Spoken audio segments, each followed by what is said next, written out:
Hey there, Leo. So we're going to do your July forecast. I'm sorry this is late. I'm using just the spiritual angel cards in here. Apparently the gal in question no longer believes in these, but I'm going to use these today just as our first story. So with Leo, the big thing in here is trust. So right now, remember, you're in your 12th house. This new moon is your 12th house. You can have another one in your 6th house with that second full moon in Capricorn. Then we move into Leo and you feel better. Trust is an issue. I would say that you're really trying to figure out what you trust. It doesn't always mean people. Trust is always, do I trust where things are going? Do I trust the process? So you got something going on with this. So let's just take a look here now with the Rider deck. It's interesting you've got Magician. That means all the 4 elements are in front of you and you have choices to make. I would say it's not the time to make the jump. I would say the jump would come after that full moon in Capricorn. The next day we move into Leo. So I would say it's coming. Watch your health, by the way, at around that 21st. That's 6th house. A second full moon in the 6th house. You got some good cards in here, though. Yeah, you're kind of leaving. Just see 3. Yeah, you're leaving. I'm going to leave that because I pulled 1 extra, but that's okay.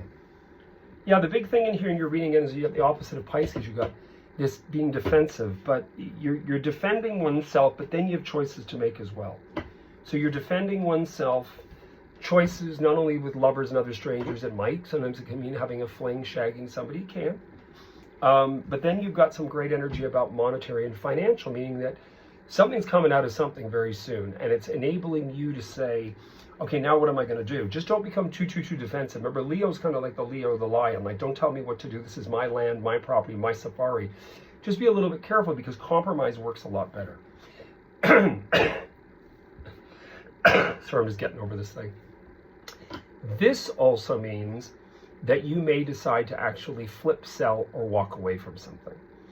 And there is some monetary in here, meaning that if something's worth something, it can also mean getting rid of things. I'm helping somebody who, he's a Leo, and he's now dispersing of his antique collection. Leos are going through stuff. They're making decisions. This is going. I got to go. I want to sell the property. It's time to move on. So you got a lot of that happening. Got an individual in here, I would say probably a woman. I say that because I really do believe that the queens are queens and kings are kings. And she is Scorpio, Pisces, or Cancer. There's an emotional element of her. She can be nurturing. She could also be, this could also be a responsibility for you Leos too, because this other card fell out, which is Judgment, which is karma. Could be a parent taking sick and you guys have to take care of them, or you choose to take care of them.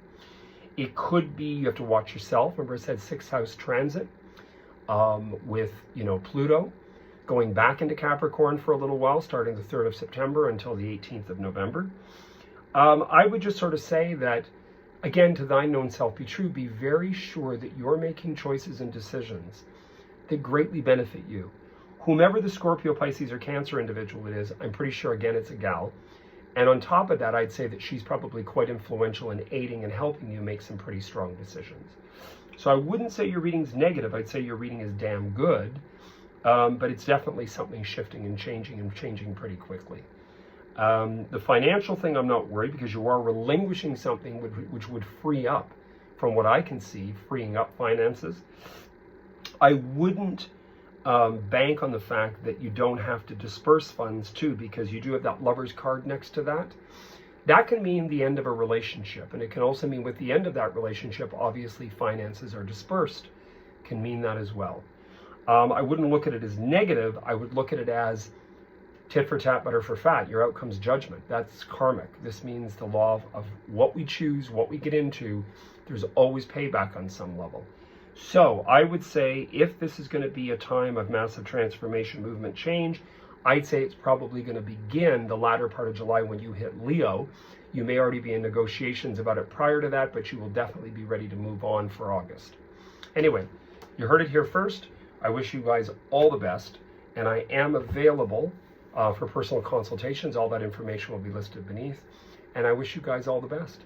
And cheers, and happy 4th of July to all my American clients. Cheers.